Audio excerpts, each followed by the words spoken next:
Your contact with this information is no accident. Your search for truth and deeper meaning has led you here. But remember, the truth is not outside you. It comes from deep within you. There is more to this reality than you are being told. And we are all secretly asking ourselves the same questions. Who are we? Why are we here? And what is our destiny?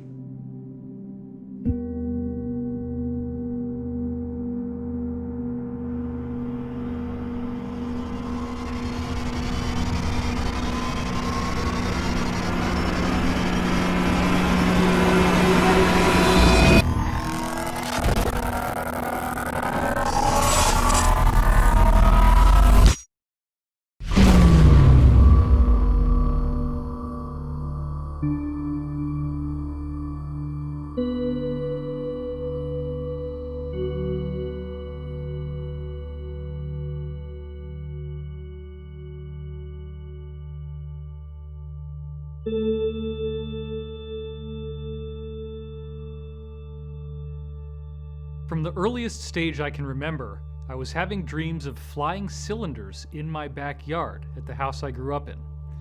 And these cylinders did not have wings, and they would sort of flutter in the air. Interestingly enough, I also had many meetings with an old man who seemed to be connected to these flying cylinders. The old man had gray hair and a gray beard. He had a robe. He wore sandals. This man had such a connection to me that I actually would cry when I woke up from these dreams. In these dreams, he was telling me that a stupendous event was going to happen in humanity's future within my lifetime, that it would lead to some sort of evolutionary leap for us in what it means to be human. And he also told me that I would have a very key role to play in this awakening. He also said that I would be needing to learn as much about science as possible, and also he gave me a keen interest in UFOs and ancient civilizations. I was taught to spend a lot of time looking into the stone monuments around the world. He told me that was very important. He also wanted me to understand what these craft were that this phenomena was emanating from. A very powerful event happened when I was 5 years old, where I woke up in the middle of the night and I was floating over my own body. My body was alive. I was floating over myself in bed and I could see myself sleeping. But interestingly enough, my astral form, or ghost body, as I thought of it at the time, had the same pajamas on that I was wearing in the bed. So I'm literally looking down at myself, seeing myself sleep, and I then floated down the hallway, feet first. I felt as if there were voices talking. I felt a very strong energetic presence. And then I stopped at the stairwell that I would normally be walking downstairs through. And at that point, on its own, my body turned 90 degrees and then tilted up on a diagonal angle. And I started to drift down the stairs. As I then surged with fear, thinking, oh my God, I'm dying, the experience suddenly terminated and I was not able to go any farther. However, I've come to believe that most likely I did have more experience after that moment in the stairwell, but that I was spliced back into my body without the memory being retained consciously. As I grew older, this out-of-body experience compelled me to try to get another chance. So for 2 years after this happened, every night I prayed to get another chance to fly out of my body and meet the old man in person, quote-unquote, instead of in a dream. After 2 years, I broke down and told my mother what happened, and she was progressive enough to tell me that what had happened to me was one of a series of things called extrasensory perception, or ESP. So literally, I'm a 7-year-old kid, and I went underneath the stairwell in the basement of my house, and there was a whole row of paperback books, one of which said ESP in big capital letters. The title was How to Make ESP Work For You by Harold Sherman. I started reading the book. I was in 2nd grade. Most kids were reading Clifford the Big Red Dog. I did not understand many of the words, so I had to use context, but I was able to get through the book. For me, Reading people's minds, knowing what they were thinking, that was commonplace. I was very aware of what people were going to say before it came out of their mouth. I was very attentive to the eyes, the body language, the ambiance, and the nuance of a particular environment I was in. All of these things in my early childhood seemed to be anomalous until you started talking to certain insiders, at which point you realize this fits in with a greater mosaic. And it suggests that, like many others on Earth, I'm not suggesting that I'm unique here, there was extensive extraterrestrial contact that still to this day I have not been able to recover the memories from. Everyone in the UFO community is faced with a seemingly outrageous challenge to try to make sense out of the enormity of material that there is to study.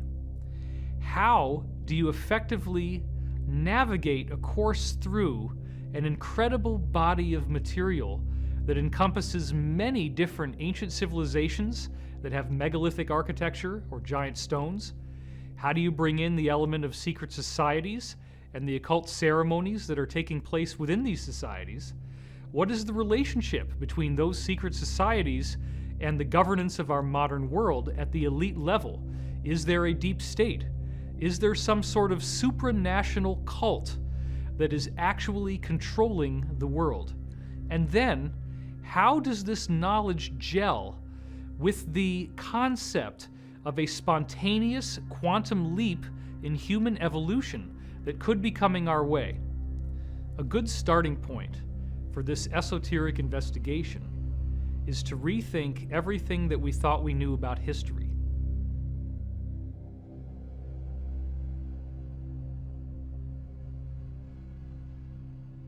My name is Michael Cremo. I'm a researcher in human origins and antiquity, and that has led me into other questions related to human origins, evidence that goes beyond the timelines that modern science now accepts. Some people use the term OOPArts. That means out-of-place artifacts. According to what most scientists now believe, humans existed in a very primitive state for many hundreds of thousands of years. Human ancestors like Australopithecus and Homo erectus, Neanderthal, and so on. They think, according to the standard ideas, that the first humans like us came into existence about 200,000 years ago. And they think the first civilized humans began to exist about 10,000 years ago. But if you look at some of these out-of-place artifacts, you can see some really amazing things. Some of them are pretty extreme. We have this very interesting area in Africa, and this area is called Klerksdorp. One of the more extreme examples were the Klerksdorp spheres. They're made of a naturally occurring type of iron ore called hematite. And these spheres, in multiple cases, have a very clear structure of 3 lines that are all parallel to each other, inscribed directly along the equator of the sphere. To me, that opens up the possibility that these metallic objects with these parallel grooves that go around the center of each one were made by someone with human-like intelligence. What's really interesting is they're found in mineral deposits in South Africa that are about 2 billion years old. They are clearly artificial. They are clearly not a natural geological formation. They were carved by someone. This opens up another huge category of information, which is what has been referred to as the ancient builder race. My name is Goode. I'm a secret space program whistleblower and a extraterrestrial contactee. Because of my access and clearance in the programs, I was able to learn a lot more than what is generally available about the history of our solar system. So during the time that I had this unprecedented access, I also started to look deeper into the history of our cosmos, and I started to find little bits and pieces about an ancient race that they refer to as the ancient builder race. And they called them that because they knew nothing about them. They had found ancient structures all throughout our solar system and other solar systems that were around 2 billion years old. This is also a distinctly fascinating correlation because for many years, I have found connections between what the insiders are telling me about the secret space program and a unique body of material called the Law of One. The Law of One material claims to have been generated by extraterrestrials through a telepathic communication. I lived with the people who generated this for 2 years. Their group is called L&L Research. The source of the Law of One claims that it originated on the planet Venus when it was Earth-like.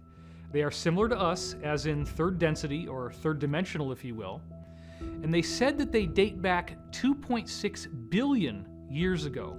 Now that is amazing, because we didn't know about the Klerksdorp spheres back in 1981 when this came through. And yet, the dating they gave in the Law of One for when they were third dimensional like us is exactly the same as the geological dating of the Klerksdorp spheres.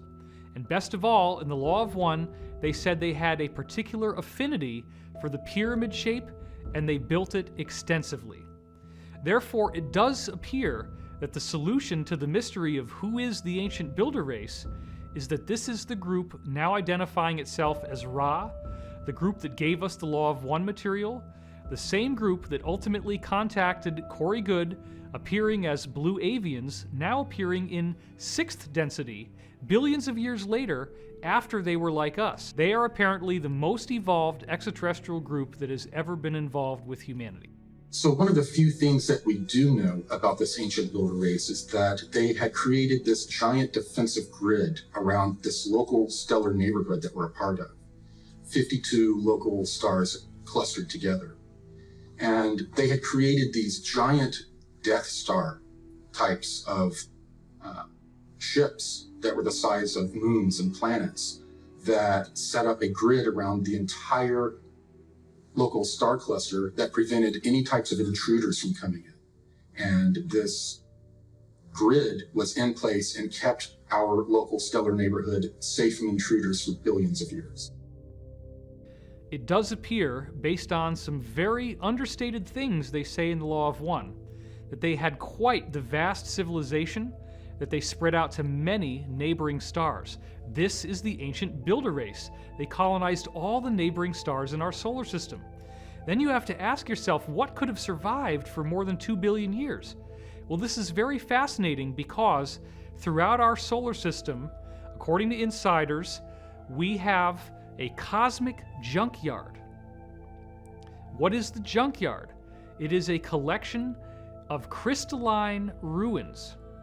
These ruins are made of a glass-like material, and the material is not actually glass, it is a transparent aluminum alloy. There have already been alloys of transparent aluminum made by various companies here on Earth, and when they stress test these alloys, they find out that they are 5 times stronger in their tensile strength than bulletproof glass. As our secret space program has apparently gone beyond our solar system with reverse-engineered technology similar to what they acquired in the Roswell crash over 70 years ago now, they found that all of the approximately 54 different stars in our own local group of stars, which are all gravitationally connected, every one of those stars has planets and moons and satellites with these same crystalline ruins on them. Obelisks, pyramids, and domes. Fly by the comets, visit asteroids, visit the moon of Mars. There's a monolith there, a very unusual structure on this object that goes around Mars once in 7 hours. When people find out about that, they're going to say, who put that there? Those obelisks, pyramids, and domes only constitute what is visible on the surface. The ancient builder race spent a lot more energy building inside these moons and planets. We're talking about vast regions that are habitable, where all you really need to do is seal off the door to the outside and reintroduce air pressure. And now you have pressurized an environment that can be occupied by human beings. What I believe is that in 1976, when Viking did this incredible reconnaissance in the bicentennial summer, they photographed something that was a mystery, was at the centerpiece of the NASA raison d'etre for going to Mars, the search for life, and they then never followed up.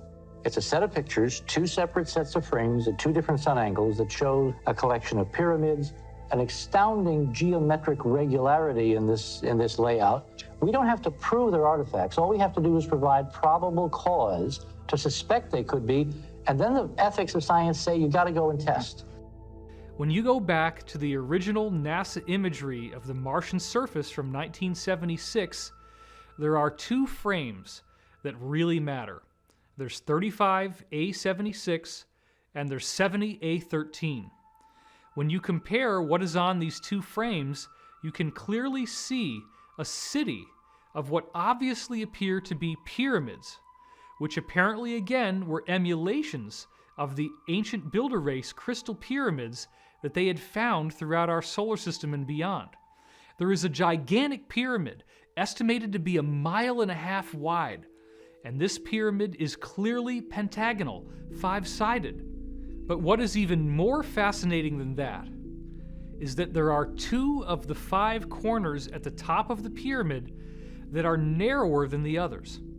And when you actually look at the pyramid, it is the 5-star human pattern of the human body. You can superimpose the Vitruvian Man on top of what they call the D&M pyramid on Mars, and it precisely fits. Now, what does that mean? That means the 5-sided pyramid on Mars is anthropomorphic. It is a human image. It is a pyramid built in the image of the human body. So believe it or not, pyramids and obelisks have been found on the moon, on Mars, and on other moons and satellites throughout our solar system that are very damaged and very, very old, over 2 billion years old. This civilization that was on Mars was very aware of the ancient builder race, and that these ruins, as their civilization evolved, they discovered they were very extensive. They were always made of this transparent aluminum crystal, and there are many places you can go where you can go inside a moon and find enormous cities worth of space. I'm Dr. Michael Salla. I'm the author of the Secret Space Program book series. I'm investigating ways to introduce information concerning classified technologies that have been suppressed from the general public for decades and are now going to be released, we think, in the very short future. Some of you might be asking, well, how could giant bases be built on the moon? Well, we know, according to a group of Japanese scientists that released a paper in 2017, that giant caverns have been discovered in the moon, and that one of these caverns is big enough to house the entire metropolitan region of Philadelphia within it. The people who were involved in this ancient builder race seem to have mysteriously disappeared, and the cultures that came after them worshipped them as gods. They would emulate their architecture.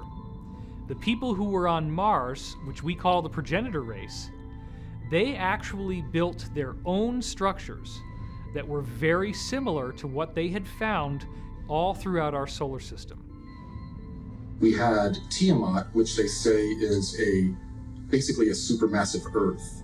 And we had Maldek, which was Mars, much smaller than Earth, but it was behaving as a moon around Tiamat.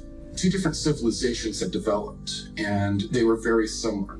The beings on Tiamat, they all had these elongated skulls that we've seen in various studies, but they were slightly different. The beings on Tiamat were slightly taller and had different shaped skulls. The beings on Maldek were slightly skinnier and smaller, and again had slightly different skulls, but they were genetically related. They were considered basically cousins. and they had royal families from both sides that were in competition with each other and warred with one another. So at some point, this group that we call the pre-Adamites, they entered into warfare with another civilization that is in our local 52 star cluster. And they developed this plan to harness the ancient builder race grid and to use it as a weapon against their enemies. And this grid, it works through what we call the cosmic web. Every star, every planet is connected with an electromagnetic filament. And that's how portal travel works. You travel through these electromagnetic filaments.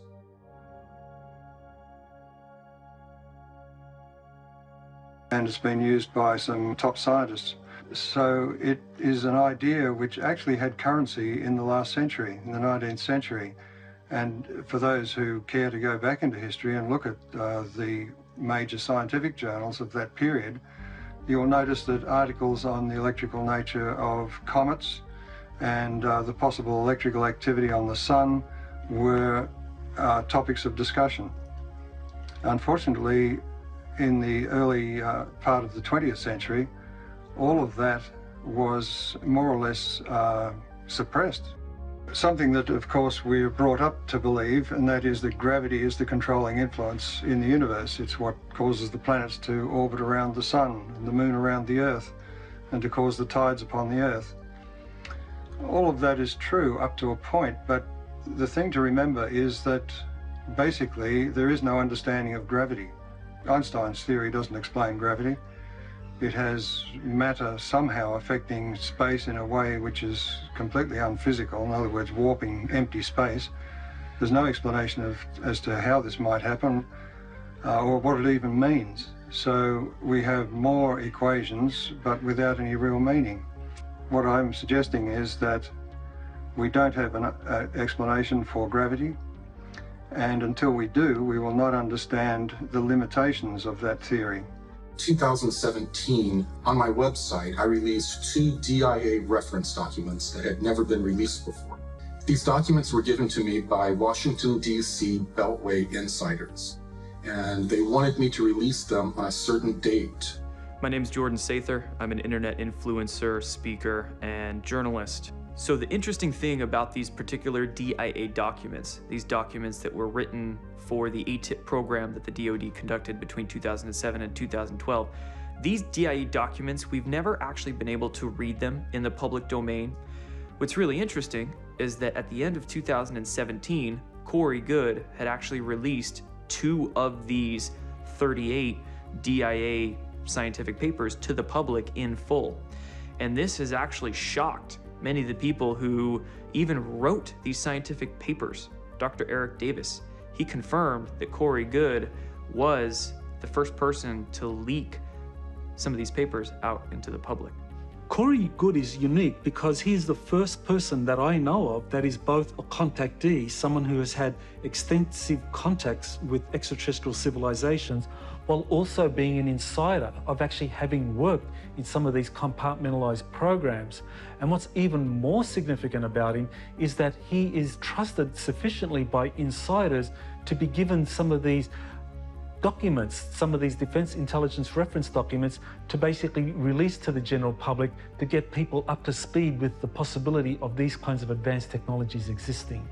These DIA documents support the idea that wormhole travel is actually possible through the cosmic web.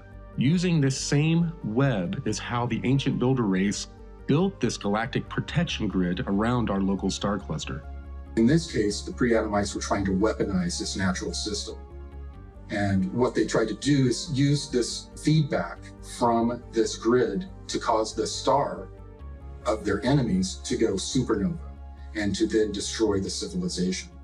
But they didn't time it right, the way that energy passes through this cosmic web, and they chose the exact wrong moment, and it caused our sun to superflare. And when it did, it destroyed Tiamat and ripped the atmosphere away from Mars, and it then also affected the atmosphere of Earth, and all of the other planets, their trajectories changed in this event. The most important researcher supporting the exploded planet hypothesis is Dr. Thomas Van Flandern, and he was the head of the US Naval Observatory in Washington, D.C. And he came up with this theory that between the orbits of Mars and Jupiter, the present asteroid belt, there was once a super Earth, a very large planet that was in that orbital region. And he came up with a paper that actually explained how this planet existed at some point and how the asteroid belt is evidence of this planet's destruction through events that we could only speculate about. And Dr. Thomas Van Flandern supported this exploded planet hypothesis by studying the geology of Mars. And what he found was that half of Mars was basically 20 miles thicker than the other half. And that was evidence of it facing this exploding planet and receiving all the debris, and that this was also an explanation for why the atmosphere of Mars was suddenly evaporated hundreds of thousands of years ago. And I heard about it in secret programs that did much more research than what Tom Van Flandern had access to. And the code name for this was Brilliant Pebbles. One of the fascinating things when I first met Corey Goode was that he knew what the code name Brilliant Pebbles meant without me having to tell him. I had already written it up, I already had recordings of people telling me this name. So in the 1980s, scientists wanted to know what used to be where the asteroid belt is. They knew about Tiamat, but they didn't think there was enough debris there to actually corroborate that there was a planet there at one time. They developed this algorithm that traced back over time where these pieces would have been joined and would have been one piece, and where mathematically all of the other planets would have been. And they were able to extrapolate that, yes, there was a planet that was in that location, but most of it had been blown further out of the orbit. Interestingly enough, though, there was a project, Brilliant Pebbles, in 1987 by the beginnings of the secret space program, SDI, enacted by President Reagan, that had to do more with a missile shield. And often they would reuse, within a certain set of programs, they will reuse a program name so that they have plausible deniability of higher, more secretive programs. They would layer them within the same name. And that way, if someone would mention Brilliant Pebbles, one of the scientists would be able to say, oh, no, that just had to do with a missile shield. It had nothing to do with anything extraterrestrial. There's a CIA document that actually has the transcript of a remote viewing session where the remote viewer was asked to look at what happened to Mars just before a cataclysm that occurred up to 1 million years ago. And Joseph McMoneagle was the remote viewer who looked at Mars at the time of it undergoing some kind of planetary catastrophe, probably associated with the exploding superplanet. What he saw was that these surviving Martians getting on these spacecraft, on these planetary arcs, and evacuating to another planet which had a very equatorial region with volcanoes and so forth. This is where the Martians evacuated to. So after the great destruction of Tiamat and Maldak was damaged beyond repairing itself, these pre-Adamites took the moon as a giant ship, a giant conveyance. It was also in the vicinity of Tiamat. They hijacked the moon and flew it to the Earth. And they tidal locked it with the Earth to keep it in place.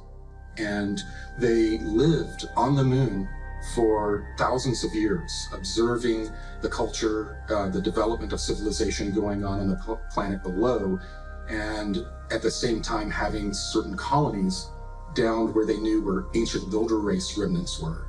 The survivors of the catastrophe who were inside Earth's moon then suffered another massive cataclysm 55,000 years ago, and we now know that this was caused by a solar flash, a massive emission of light, energy, and matter from the sun. Part of the problem when you have these solar flashes is that in addition to an enormous heating of the atmospheres and even the surfaces of planets, which could be up to 1,000 degrees Celsius. We're literally talking about a heat that can melt stone. You also have the sun throwing off a great deal of debris, a great deal of chunky, molten material that will physically strike the surface of planets and moons. This solar flash is what now is being called a micronova.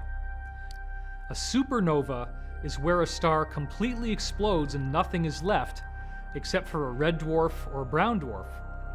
Whereas the micronova causes an incredible flash to occur, but the star maintains its stability and structure in the aftermath. The latest NASA research that's only come out in the last year proves that there are multiple documented examples of micronovas everywhere we look. This is not uncommon. Stars do this naturally, and it is a very normal aspect of a given solar system. So after these pre-Adamite groups from Tiamat and Maldek had moved to the moon, they were there for thousands of years. And as we know now, the solar system goes through a cycle of destruction. We had another solar event that wreaked havoc on the moon. It would appear, based on historical records, that the people living inside the moon did not know that this solar flash was going to happen. It was being kept secret from them by their own governmental elite. I once had an insider who we call Bruce, who described that his faction of the military-industrial complex was only able to go inside these inner passageways in the moon a total of 6 times on covert missions that they sent people in through.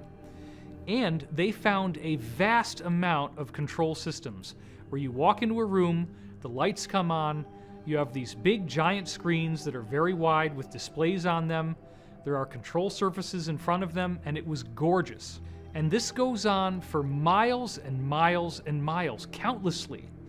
Everywhere you look, there are these bodies that have not been cleaned up because the amount of square footage inside the moon is so vast and the amount of depth is so vast that huge regions inside the moon have never been cleaned up, never been explored, and there is a horrible stench from these decaying dead bodies. And the remnants that survived that new catastrophe of pre-Adamites loaded up into their last 3 motherships from their home planets. And they flew those down to Earth. They were damaged, and it was more of a crash landing. Later on, when our secret space program located the remnants of these ships under the ice in Antarctica, they named them the Nina, the Pinta, and the Santa Maria. So when these 3 motherships crash landed, the pre-Adamites that inhabited them began to cannibalize the technology and materials to build out a great civilization. And this civilization would later be known as Atlantis. Another important historical reference to existence of advanced civilizations is Plato's description of Atlantis. He described an island continent with incredibly advanced technologies, with a wonderful canal system and concentric rings, that this was something that was built in a series of islands, and it was the center of a vast empire that existed beyond the Pillars of Hercules. And many people speculate as to where Atlantis is, but I believe Atlantis is probably the western portion of Antarctica, especially around the Palmer Peninsula, that this was, prior to 9700 BC, actually ice-free. They landed in Antarctica, where there is apparently a pyramid that, if you could see it without the ice covering it, is much larger than the Great Pyramid of Giza. That pyramid was a landmark for the surface feature of something that is predominantly underground. There are enormous ancient builder race ruins underneath the surface in Antarctica. The progenitors crash landed in Antarctica, but at the time, the Earth was on a different axial tilt, and Antarctica was not covered by ice. In the 15th century, the Peri-Reis map was produced, and what it shows is the coastline of North and South America, Africa, as well as what appears to be Antarctica, the Palmer Peninsula, as well as part of New Schwabenland. Now, this was well before Antarctica was discovered. When we explore the idea of Antarctica being ice-free, we have to look at the evidence of pole shifts. And the person who's most associated with theories of pole shifts is Charles Hapgood, who wrote a book called The Earth's Shifting Crust. And his book was supported by Albert Einstein, who wrote the foreword to it, and basically believed that Hapgood was correct in terms of his theory, how the pole shifts approximately 40 degrees from one age to another age. This pre-Adamite group, while their civilization was thriving on Tiamat and Maldek, they became very, very proficient geneticists. And they brought that with them to the Earth. And when they got to the Earth, they found inhabitants that were humanoid beings. They then started to play around with the genetics of these early humans and developed them into a number of different species, including hybrids with animals that they used as a slave force. So the people who crash landed in what we now call Antarctica began to introduce their DNA into the genetic material of humans from Earth. And those people who were cloned out did have the elongated skull physiology. Apparently, there were two royal lineages that go all the way back to the source planets themselves, and they have slightly different features. When you look at the elongated skulls, some of them have a distinct bun-like bump that looks almost like there is a ball on the surface of their head there, whereas other elongated skulls have a smooth slope without that bun-like protrusion. This apparently refers to the two major types of extraterrestrial lineages from this exploded planet. So the pre-Adamites thrived for thousands of years and became the Atlanteans. 11,800 years ago, our sun had another micronova, and this was one of the more severe micronovas. And as the ejecta from the micronova left the sun, it impacted the moon and also Earth. According to the maps Charles Hapgood supplied and ice core samples, two British researchers, Rand Flem-Ath and his wife Rose Flem-Ath, wrote a book called Atlantis Under the Ice. What that book shows is that West Antarctica, the Palmer Peninsula in particular, was actually 40 degrees north of its present location in the temperate zone. And that approximately 9700 BC, this is when this coincides with what Plato described as the time Atlantis collapsed into the ocean, that this is when the pole shift occurred. And so that coincided with that region of Antarctica moving down towards the South Pole and it being frozen over, and everything that was in that continent was flooded and flash frozen. And so, according to the maps and the ice core samples, what we can see about Antarctica is that indeed West Antarctica has been ice-free for significant periods because the ice core samples only go back several thousand years at most. Whereas when we look at the ice core samples from East Antarctica, these are millions of years old. When the Earth shifted on its axis, it caused Antarctica to move from a lush tropical zone to a colder region. And it did so quickly that it flash froze the waves that were leaping over the continent. Several years ago, the CIA declassified a document that was authored by a geologist by the name of Chan Thomas. That document is called the Adam and Eve Story, and it describes a cataclysmic series of events associated with a pole shift of up to 90 degrees, where the Antarctic and the Arctic, those both flip approximately 90 degrees so that they are now at the equatorial zones of the planet. With a rumble so low as to be inaudible, growing and fuming into a thunderous roar, the earthquake starts. Only it's not like any earthquake in recorded history. In California, the mountains shake like ferns in a breeze. The mighty Pacific rears back and piles up into a mountain of water 2 miles high. and starts its race eastward. With a force of 1,000 armies, the wind attacks.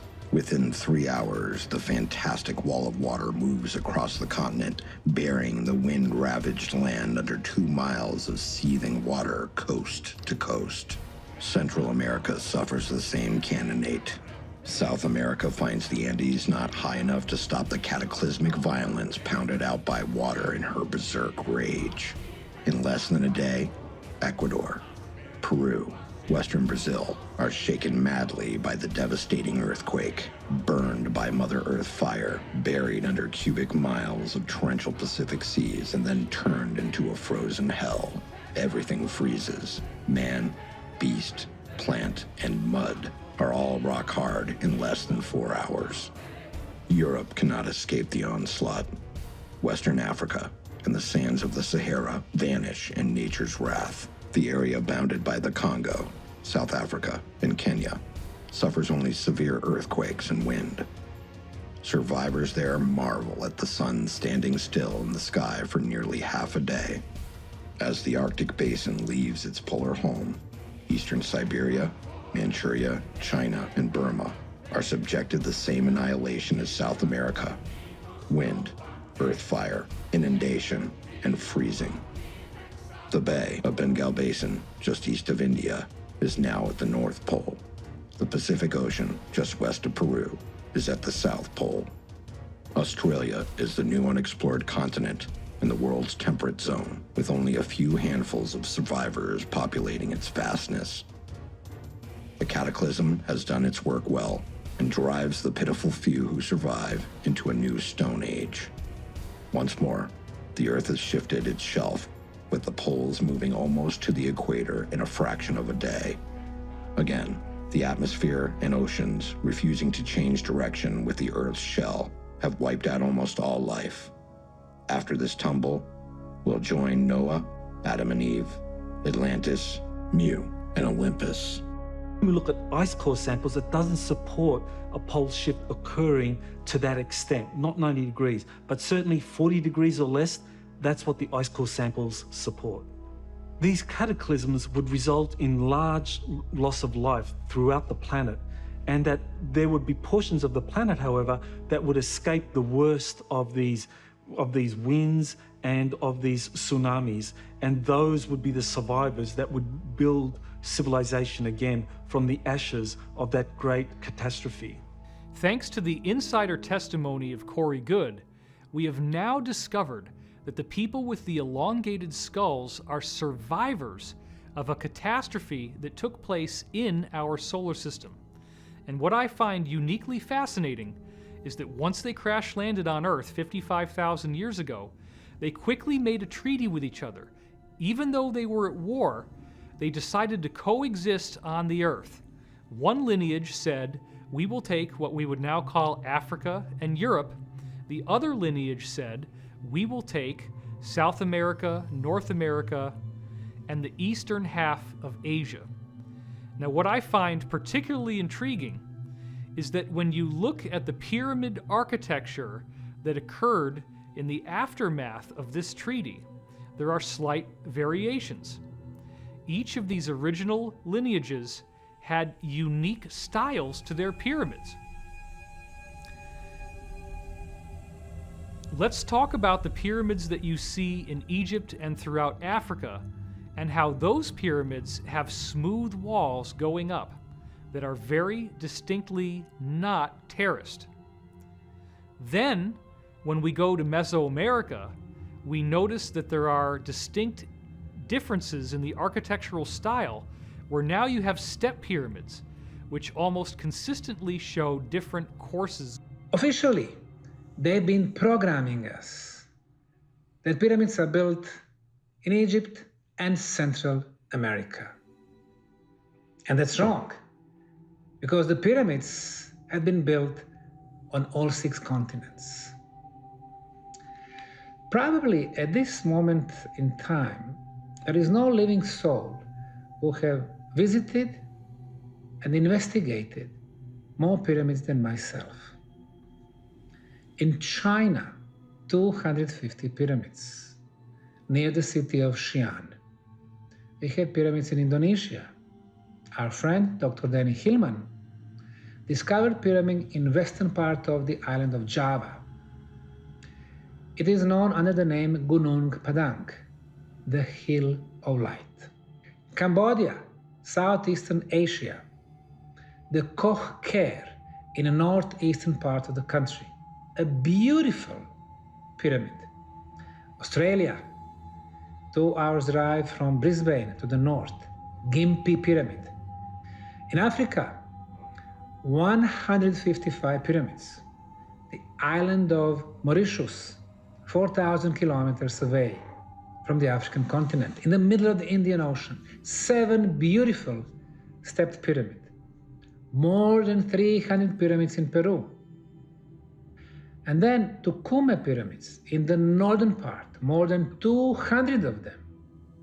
The biggest one, of course, Huaca del Sol, the Pyramid of the Sun, near the town of Trujillo.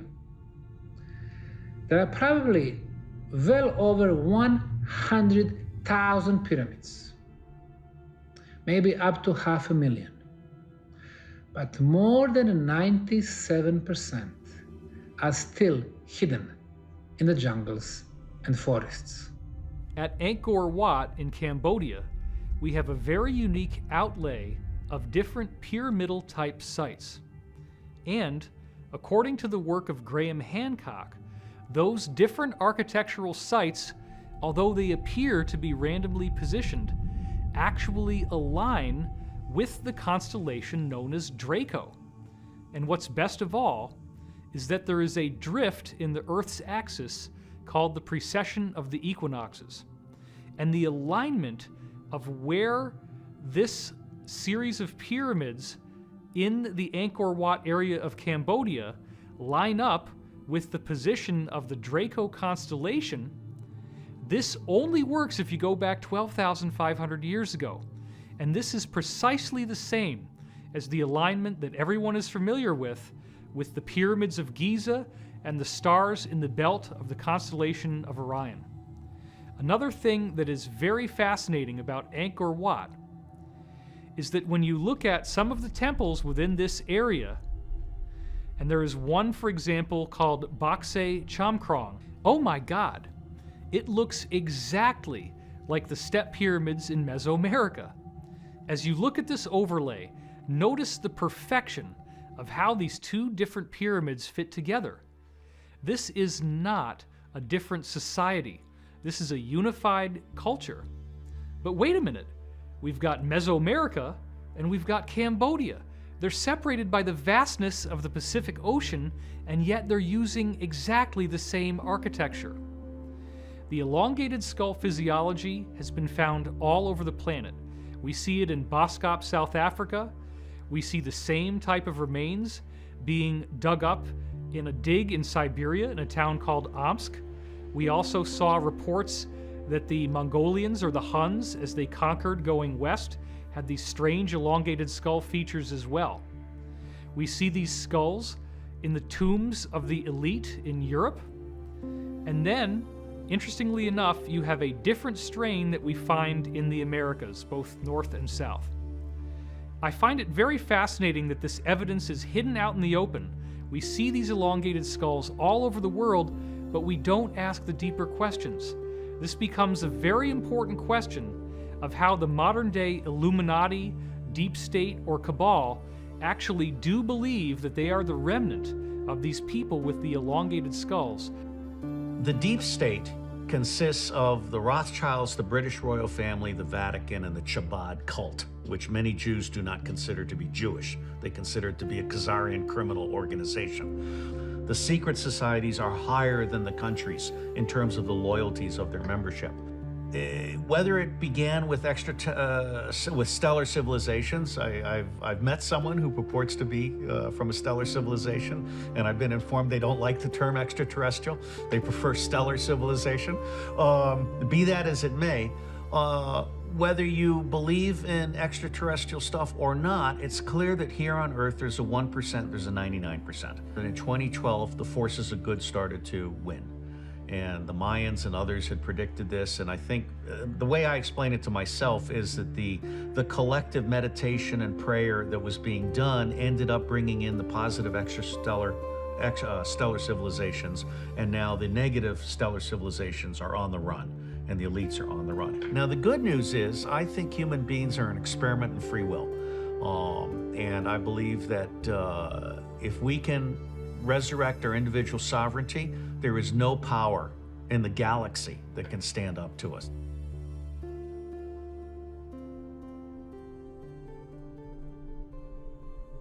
As I got older, there was another series of high strangeness events that took place. I was often having high fevers as I grew up. And these fevers were correlated with two distinct phenomena that would always happen. The first thing is that I would have a very strong sense of pressure in my ears, and I would start yelling to try to get over the sound. The other thing that would happen is I would get geometry in these hallucinations during the fevers.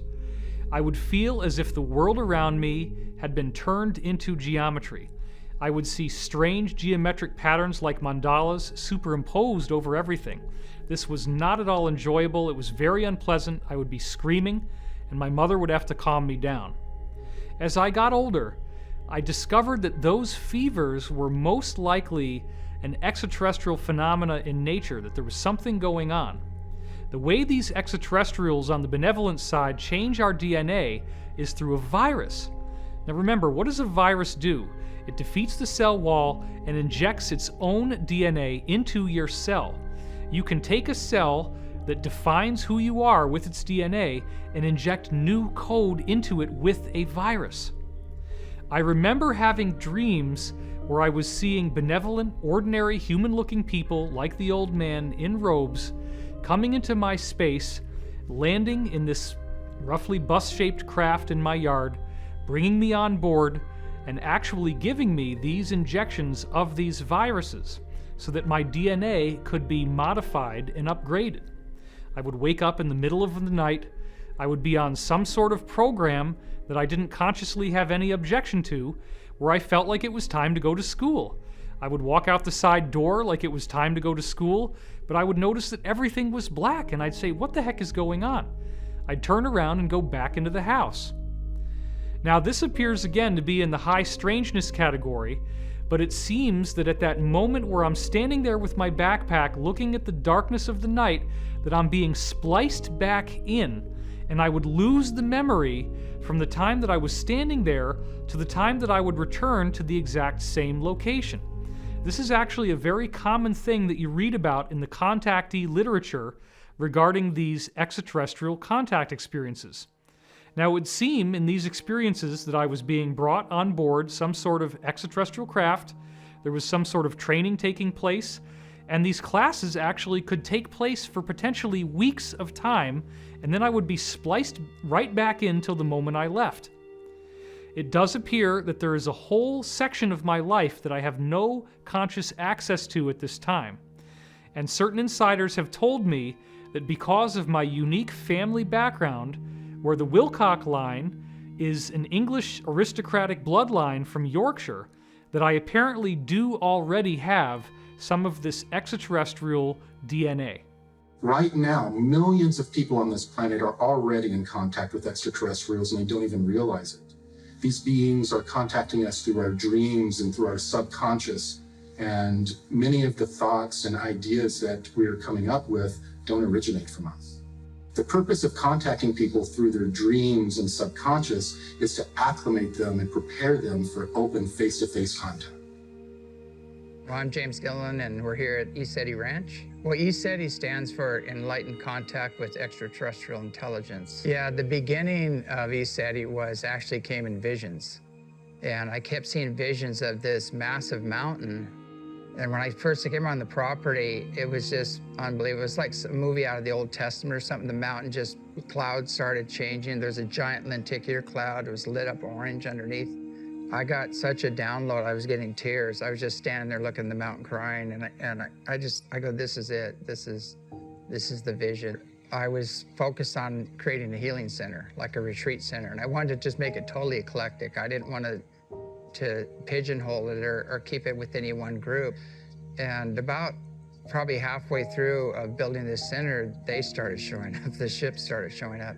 It's got a double. It's weird. Whoa, whoa, thank you. That is unbelievably bright. Whoa, look at that, look at that. Woo-hoo, whoa. And the first encounter was an all-day meditation. I was meditating, and I had a beautiful transmission coming to me about the earth and humanity and our ancient history, who we are and how we've gotten to where we are and what needs to happen to heal, you know, to clean up the planet and the consciousness here. And so I asked them, where are you coming from? And they said, actually, we're on a ship. And I didn't even make it to the door, and my sister and her friends came up banging on the door, and they go, did you see it? Did you see it? And I said, see what? There was a huge light ship hovering right over the house here. So that was my first encounter where I realized I needed to start doing some research on tying in the higher dimensional beings and the spiritually and technologically advanced off-world visitors into the spirituality side of things. When you go within and start expanding in consciousness, we find out we're not just a body and a personality, we're a spirit and a soul, and that's a multidimensional aspect of ourselves. And so as you expand in awareness, you start taking in these other dimensions, and contact is a natural occurrence when that happens. My name is Barry Littleton. I do stock trading, level 2 options, and I also am involved in social services. In the UFO field, I'm kind of just stepping forward. It started off with childhood experiences, so that's one of the things, but then I went into what I call adult onset experiences, which included missing time. So we're looking almost 20 hours of my life was missing behind being upon board these ships. When I talk about it now, it sounds very uniform, but it took a lifetime to put the pieces together. Instead, I was more into hiding it to a degree and trying to just be normal and whatever it took to kind of try to blend in instead of talk about these experiences, anything like what I'm doing now.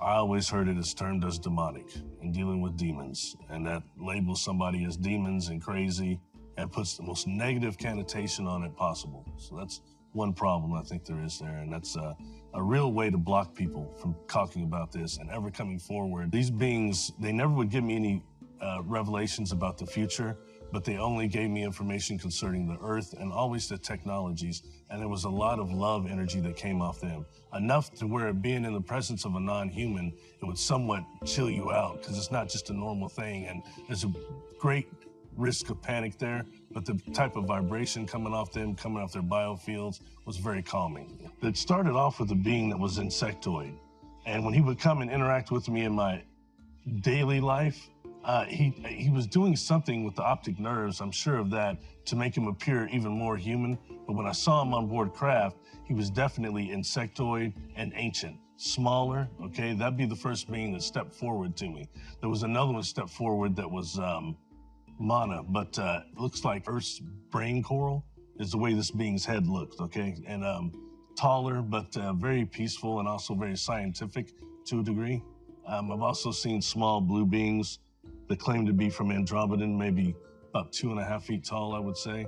And those are some. And then there's the other portion that I had a hard time dealing with, because there's no frame of reference for this, is that beings that are on board these crafts that are non-corporeal, non-physical, they have different containers for their consciousness, like plasma or light configurations. The inside of the crafts themselves that I've seen look like type of a fungus, a type of a hard mushroom that's slightly different. So that told me that these craft are actually organic.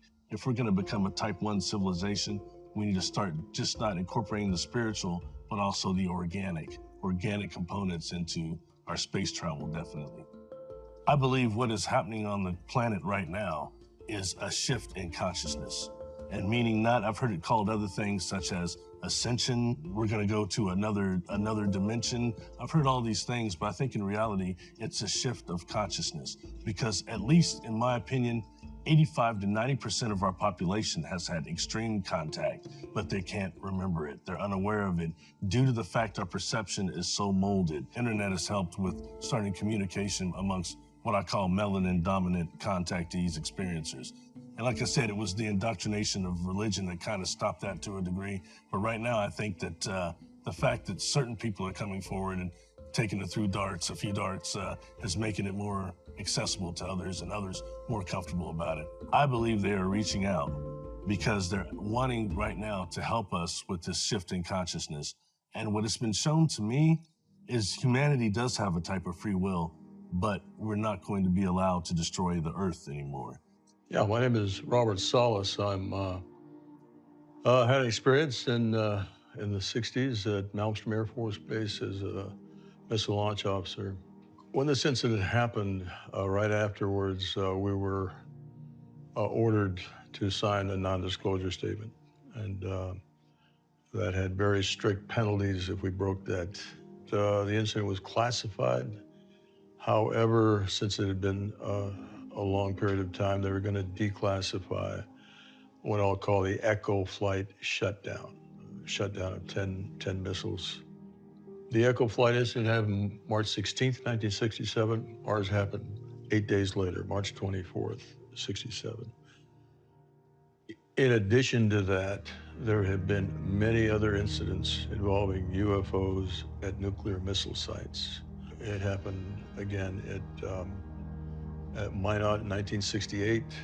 It happened at Whiteman Air Force Base, right, and other bases, similar incidents. It took time to get to the point where I realized that we were certainly not alone in the universe. And I had plenty of time, of course, because I couldn't talk about it. But eventually I did get to that point, and it was a kind of awakening that what we were doing on Earth here, building up nuclear stockpiles, having the ability to completely destroy every living thing on the planet, was not acceptable, not only to us, but to others in the cosmos. The bombings of Hiroshima and Nagasaki still haunt me. I think about that a lot. And the fact that we could easily be involved in nuclear war today. We've done it with Chernobyl, we've done it with Fukushima. That's immoral. It's immoral to the whole human race. We can't just adopt the morals or ethics of one particular country or group of people. We're talking about humanity as a whole and how we fit into the cosmos. You know, we are, it should be obvious to everyone by now that we are not alone. And it's ridiculous to think that we are. And the entities have spoken. They have said, you should not have nuclear weapons. My name's Peter Maxwell Slattery, and I'm from Australia, and I'm a lifelong experiencer with probably the largest catalogue of UFOs, paranormal activity captured on camera and video in the world. There's so many different types of crafts that I've filmed, whether they look like they're plasma, they're morphing, changing shape, these egg-shaped type crafts, pearls, and that's, you know, we look at the translated word of Buddha, they talk about pearls in the sky that brought the gods down to earth to visit man. I've always been an experiencer since a young age. It started off with telepathy. Not long after that, I started to see grey aliens, but they were white. I didn't know if they were alien, you know, angels, demons. I just didn't know what it was. My journey with coming out about my experiences was the hardest thing I have and ever will do, in my opinion. I've been shot at. I've had death threats. I get hate mail almost on a daily basis. And I didn't ask to go on the news or to talk about this. I had the news come to me and ask me if they could use my footage, and I just wanted to know what the hell was going on. I went and got brain scans, I went and talked to people. I thought I was literally going insane. A lot of us do think about suicide. We think about just going away and never ever seeing anybody ever again, or just completely forgetting about this reality and going back to a 3D life. To tell my mother and father, my brother, my stepbrothers and sisters, friends, I was sort of stupid to some extent, thinking people are just going to believe this because I experienced it. Because when it's happening, it's like, you know, the world needs to know this. This is the most important subject. It goes through everything to do with energy, agriculture, society, everything we can think of, space travel, our consciousness and how we treat each other. This, hands down, is the most important issue. Every aspect of your reality changes when you're experiencing what I call multidimensional reality. An experience that I've had that really touched my heart with the start of all this was I was in my lounge room and broad daylight, middle of the day, and I was approached to what I can only call is liquid blue light beings. Now, before this experience, I'd seen these liquid blue light orbs coming in and out of my house.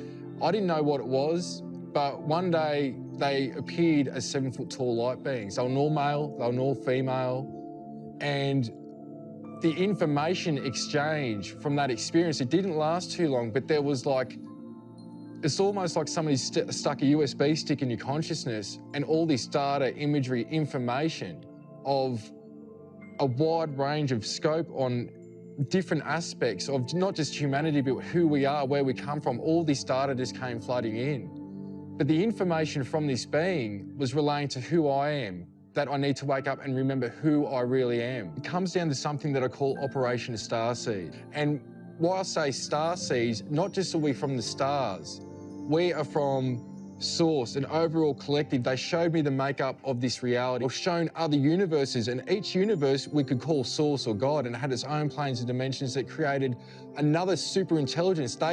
These universes were cell of a bigger intelligence.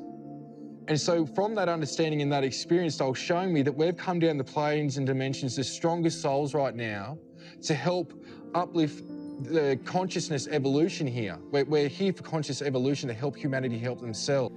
So what we have on Earth is a wide variety of different extraterrestrial races who cherry-picked DNA from all over the galaxy. Let's look at this particular population. Let's look at this particular population. They're all fundamentally human, or humanoid at least, because that's a constant throughout the galaxy. But this particular human race has a spiritual sense. This particular race has telekinesis. This particular race has telepathy, or has some sort of unique resiliency. And can we chop that out and then make our own designer humans who have the best of everything we can find all throughout the galaxy? Over 60 of these genetic farmer race groups came together and formed a super federation. And this super federation was formed to help them manage this great experiment that was made up of 22 different genetic experiments on human beings on this planet. Some of the examples of how they would make these genetic changes is that they would use viruses as delivery systems. They would make changes to certain genetic markers or genome in this virus and use the virus as a delivery system. And not only did the virus deliver the genetic changes to the civilizations they were working on, but they also were used to cull off the weaker genetics and allow the experiment to thrive. These genetic programs were developed to boost or enhance the natural evolution or ascension of the beings on the planet. And what they would do is they would take a genetic approach where they would tinker with our genetics. And instead of allowing eons of time for genetic changes to occur, they would cause them almost instantaneously. So on our planet, we have all of these different genetic experiments that are in some cases competing with each other. To prevent these experiments from mixing with each other or wiping each other out, they began to develop social norms and different ways for these cultures to self-police and protect their own genetic experiment from being interfered with.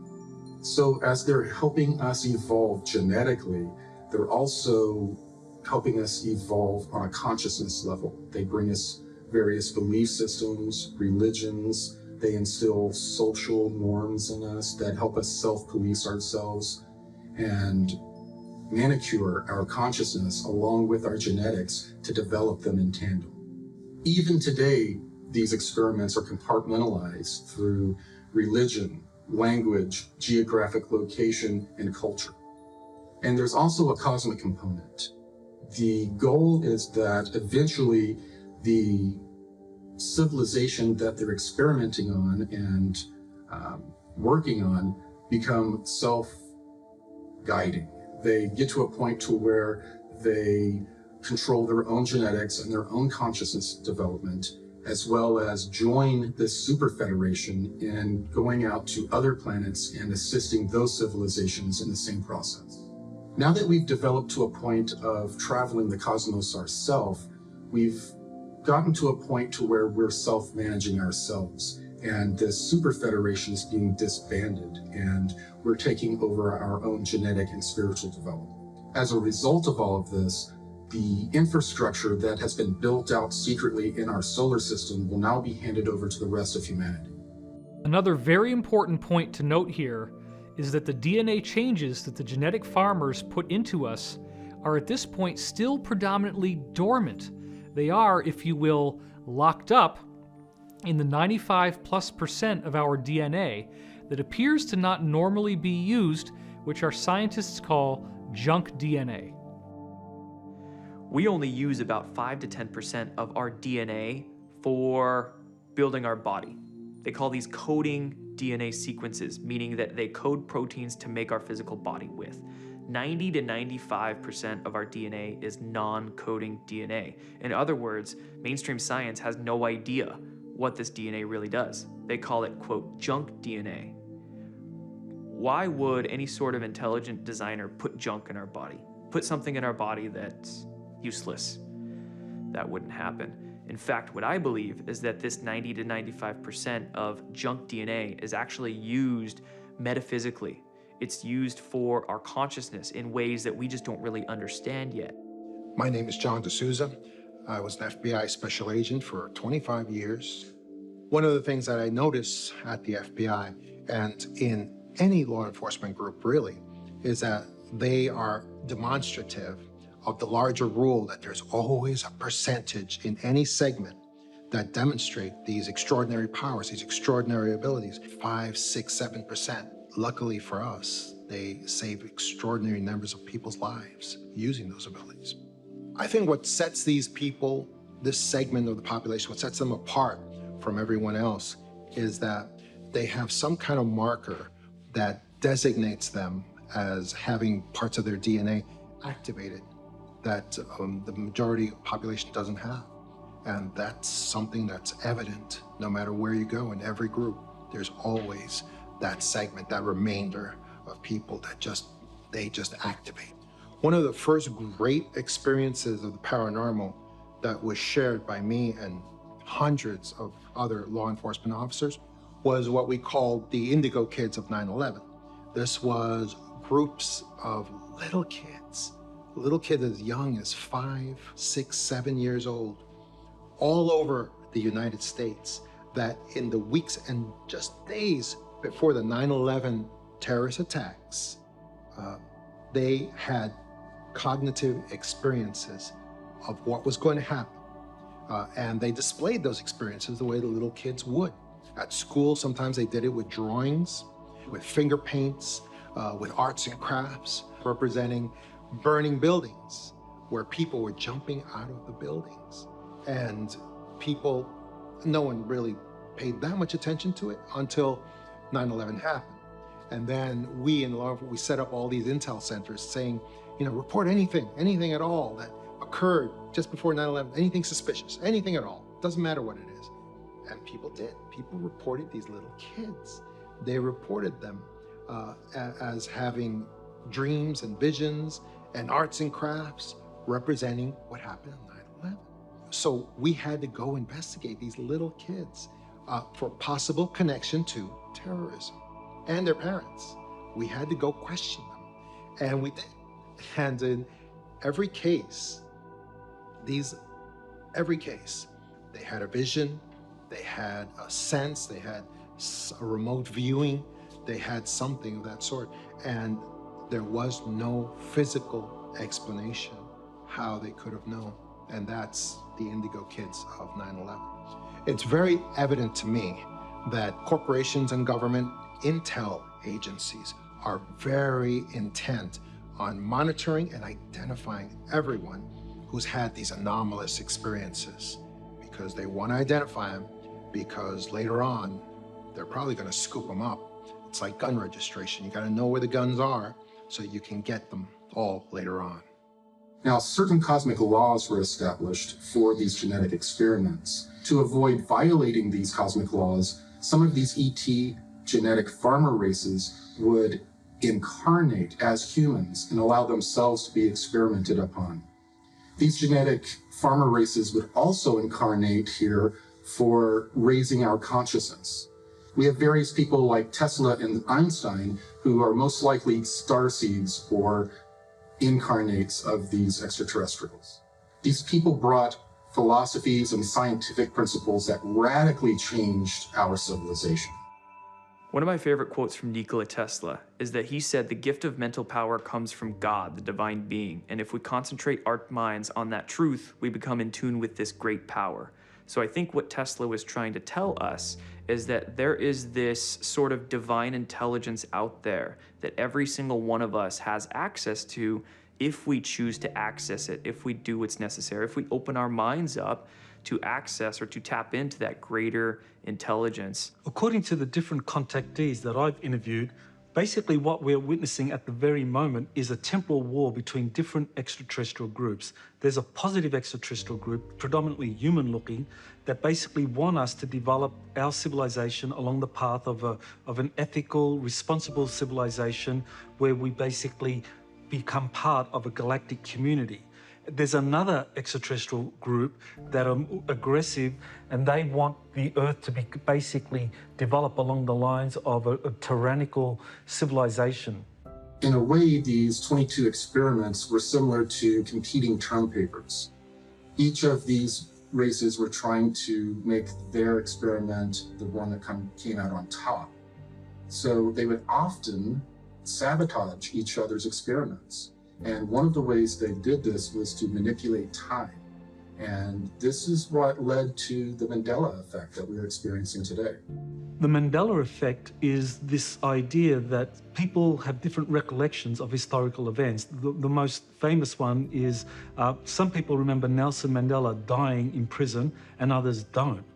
What the Mandela effect represents is it's an echo of this temporal war that different extraterrestrial groups are trying to take us down one timeline or the other, depending on which faction is dominant at any time. There's a long history of colonization projects and starting over. The best evidence of that is called Gosford glyphs in Australia. So the first landings were actually in Australia, not in Africa. It's written in the stone on the Gosford glyphs, and it talks about how a ship came down. There was a Denisovian man, the original man that was here. They added their genetics to him, and they created the hybrids. When they did this, they manipulated to create basically the Aboriginal, the original people. And it was so they could incarnate into that body and have the Earth human experience. When I talked to the king of the Raven tribe, Wilcock, Brendan Murray, a lot of his information tied in with James and myself through contacts. The tribe used to meet the star people there. And then what happened was it was all positive and consensual. But then something happened with time where other beings were turning up and started to actually remove people from that site and take them on their crafts. And in a time when the human DNA had that multi-strain, 6 double helixes instead of the 2 that we've been hindered to, where the people would transform and escape the kidnappings from these crafts. And the older people informed me that they were taking people off to other continents and creating new humans out of our DNA here. And it was a group from the Orions who were meant to be coming and doing the kidnapping. A negative ET group. Right across this continent, the DNA become attached to the land and the land attached to the actual DNA. We are no different to the planet itself. We're just a fractal. I know that there was 7 major forms of our DNA created in the first place. And I know that some people talk about when there was 7 major forms of DNA was first created, that they created another, like a future form of another 5, like semitones, for the development of the interbreeding, so that when these different physical aspects come together to create new life, then the soul structure was different as well from the previous generations. So that soul structure was already implemented in the ethos. So it's like music, there's 7 major tones, 5 semitones, which makes 12. The creators understood that there was a time when these 7 major forms of humans were going to start to mingle. And so they allotted these 5 extra tones or semitones for them people to be interbred with and to become interracial. Now, a lot of elders, whether it's in America or Australia or other cultures, they talk about that they were seeded by the Pleiadians. We also have a lot of rock paintings and cave art depicting what we call the Wandjina, the sky beings. My name is Clifford Mahudi. I'm a Zuni Pueblo Indian, and I have been working to get a lot of information among the indigenous groups, especially the North American Indians and our neighbors to the south, our brothers and sisters, the Mesoamerican Indian people. And I'm doing this because it is about time that we start gathering the information to convey and pass on to future generations. The origins of those protocols were provided by what, again, we call the star people, or are the spiritual people from different realms, primarily from what we call the sky people, and also the deities that they brought in from other parts of the cosmos. They were put in place so that they have one way of worship. If you look at it in terms of the origin of what we are going, we started out is that technology and spirituality were in connected, real tight in the beginning. And throughout the ages, they separated technology away from the spirituality, and then it becomes a hard science. And somewhere in that path, man invented religion. Religion was primarily for 3 basic reasons. First of all, it was fear. And of course, the other one was control. And the third one was greed. And so it worked against spirituality. The indigenous community had technology that was performed through the conscious methodology. For example, there was remote viewing. I'm John Vivanco, and I've been in remote viewing for over 20 years. I was working in a civilian think tank. We were civilian operation, yet we were utilized by some of those in government. And usually the stuff in government was bizarre things. It was never normal type stuff. There's one case that we've really dug into, and that's the case of J.C. Brown. He claims that he came across a cave that went, 11, 14 miles underground. And he came across what he called the village, eventually he called the village, which was these cutout rooms. In these rooms, he found giant mummies that were up to 12 feet tall. We decided to take this case, see if we can find out first if it's real. What's going on here?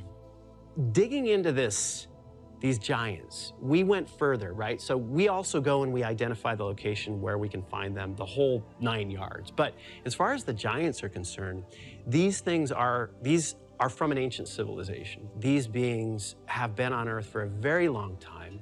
When we looked at where they originally came from, it was a seeding on one side, like humans, for instance, and then alien intervention, where they had genetically manipulated this species to be the way they are.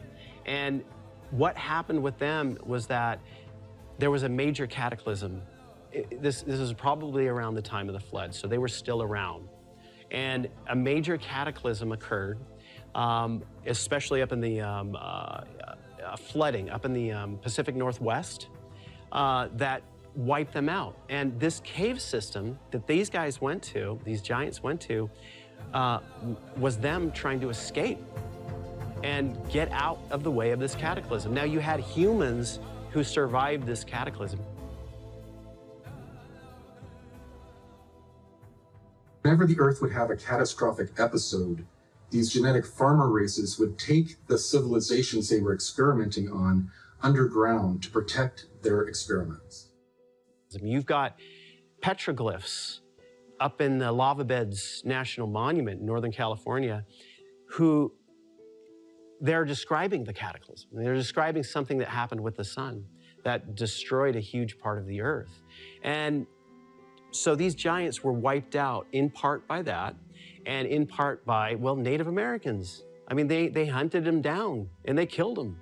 And I don't know how intelligent the giants were. We don't get them as being extremely intelligent. We get Native Americans, Native Indians, humans, this new version of humans as being extremely intelligent compared to them and able to just eradicate them because these giants would end up eating them. They would capture them and eat them. We looked at the reality of his find, and then we also looked at what he was doing at the moment he claims that he found it.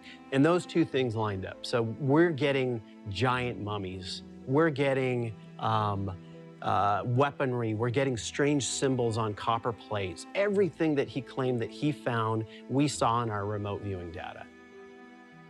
There's copper scrolls are 20,000 years old. They've been dated. And it took me 42 years to decipher not even 15% of it, maybe less than that. Why are they hard to decipher? Because they're in a different language. They're in a vibrational language that you read it with a wet finger, and you're taught that chant, and you chant it over and over and over until that almost like Braille. When you go over it, you feel a slight tingle on your fingers. And you keep translating that, and a picture forms in your, it's not even your mind, outside your mind. So when I run my hands over, there's a probably 4,000 to 5,000 flips, I would call them. They're triangles, and they have different symbolism on it. So you touch the symbolism, it brings you into a library. And the Copper Scrolls gives us instructions on technology, history, timelines, inverted timelines, different math to calculate those timelines. They explain about different physics, about 140 different ways of doing math. The Copper Scrolls, we don't think they're from here. The Copper Scrolls has been mentioned through the Bible, through a lot of the ancient texts. The Mormons have part of the Copper Scrolls. The Catholic faith has it. The government has some of it. And there's other organizations that have parts of it. And there's still some of the Copper Scrolls that's still buried that we know where they are. The Copper Scrolls gives us very specific instructions how to make a spiritual machine so you can actually hear spirit. And you can talk to spirit, and the spirit will talk back with nothing, just the human people.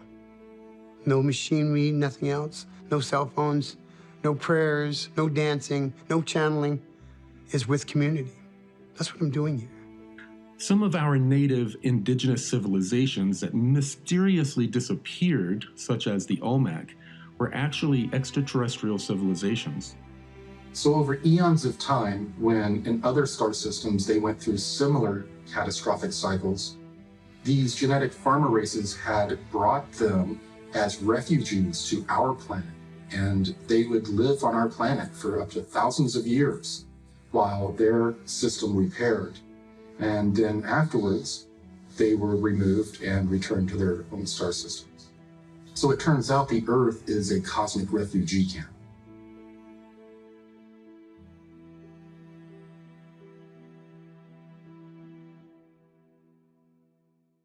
So the things that we see in the Bible as apparently metaphorical are actually real stories. They are real pieces of information. And this, I believe, includes the idea of Jesus arriving. So the group that Jesus came to oppose actually hijacked his message, and as of 325 AD, created the New Testament, where they very selectively manicured Jesus' message to remove the teachings that they thought were anathema to their agenda. So apparently, Jesus spoke to one of the original apostles, Apostle Peter, about reincarnation. This apostle then said that reincarnation was the great secret teaching of Jesus. By removing reincarnation from Christianity, the Roman elite were able to create an airtight Trinitarian doctrine, where the Trinity is God the Father, God the Son, and God the Holy Spirit, and there's nothing else. The Holy Spirit becomes this sort of mystical thing that is not gendered feminine. You have the Father, which is masculine, the Son, which is masculine, and the Holy Spirit, which does not have a gender. Therefore, the role of the feminine is removed from the Trinity, and this is an important point. The suppression of the feminine by the patriarchy to hold down the feminine aspect of human spirituality, and the feminine perspective that would include itself in governance, in law, in education, in all different aspects of society. And one of the huge parts of awakening is, really understanding, feminine energy.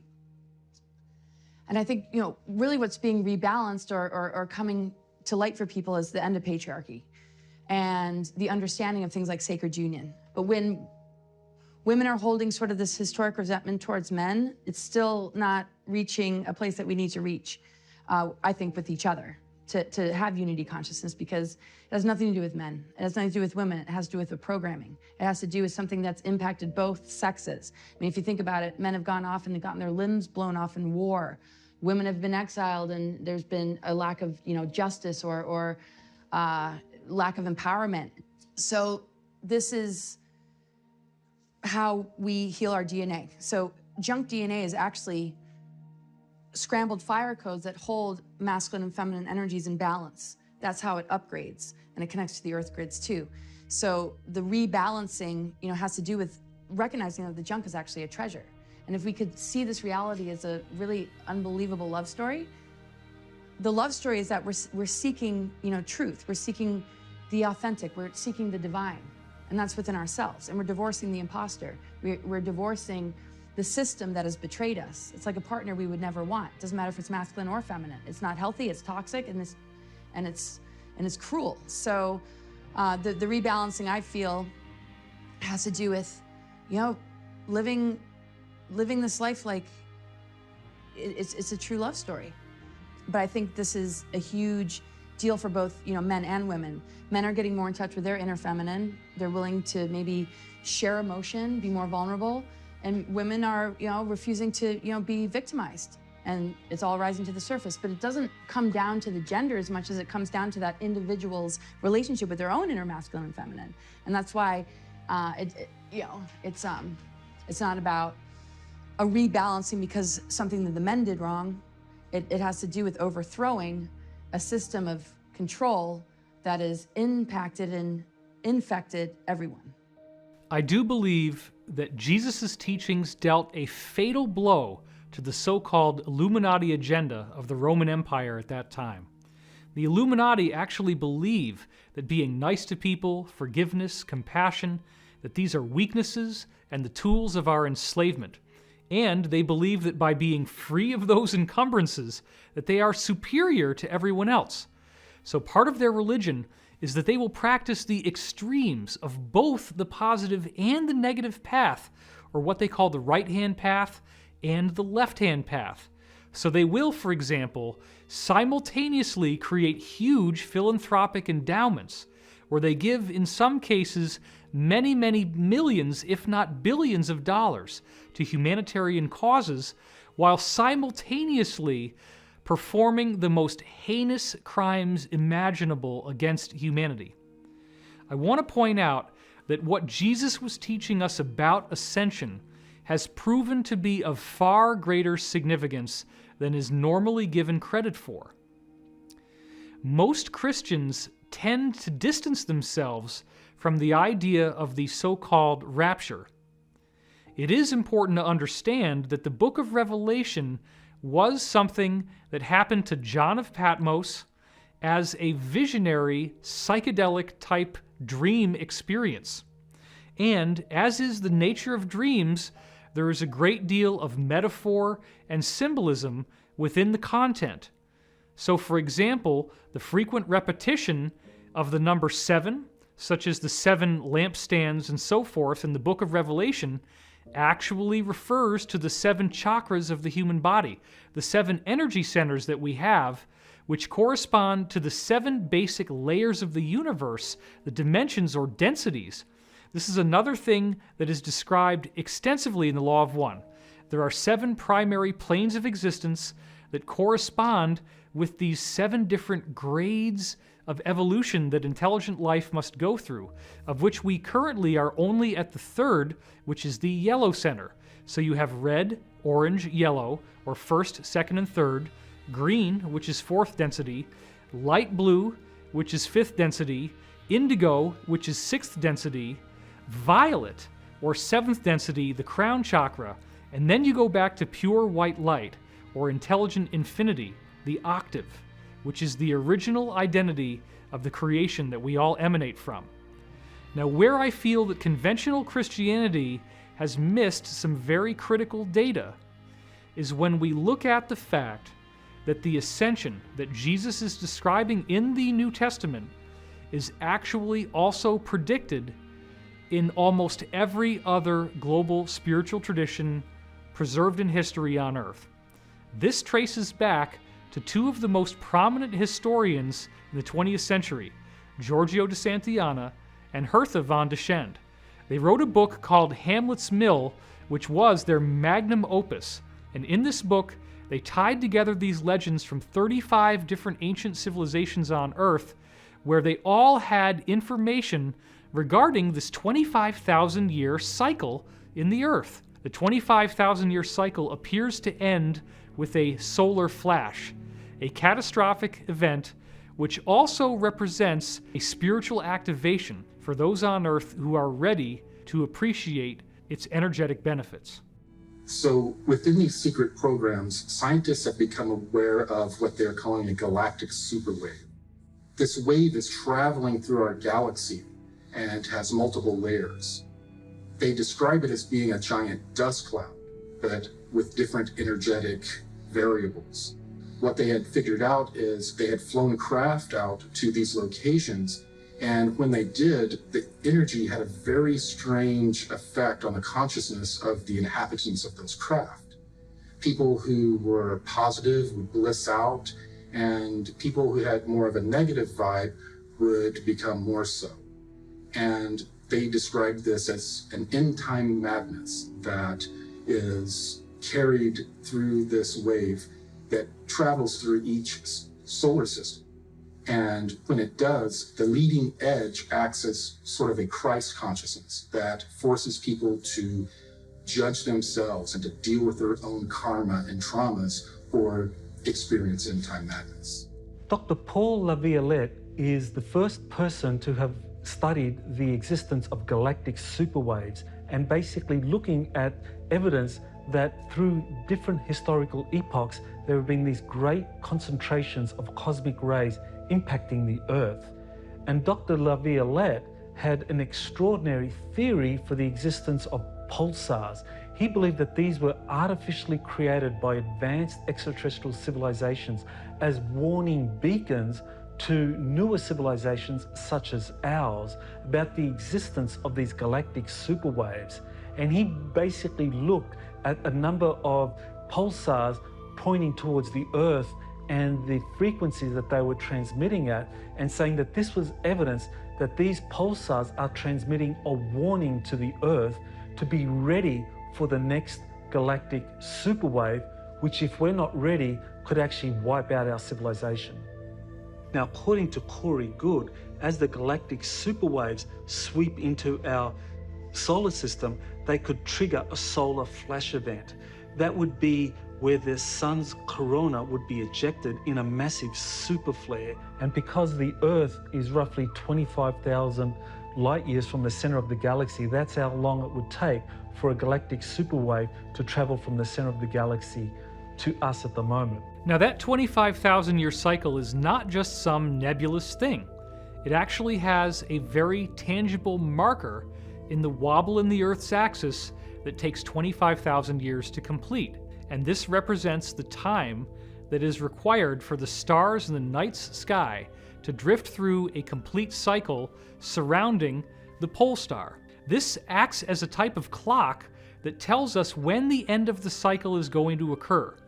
And these historians found that 35 different cultures around the world were tracking this precession, and they had information about this precession encoded into their religious myths. And it does appear that some singular source worldwide programmed these mythologies and left this material for us to discover. This would appear to be the work of the benevolent, positive extraterrestrials, which the people in the secret space program call the genetic farmer extraterrestrials. These beings knew that we were going to go through this ascension process. So in addition to the secret space program, a program was developed called the Continuity of Species program.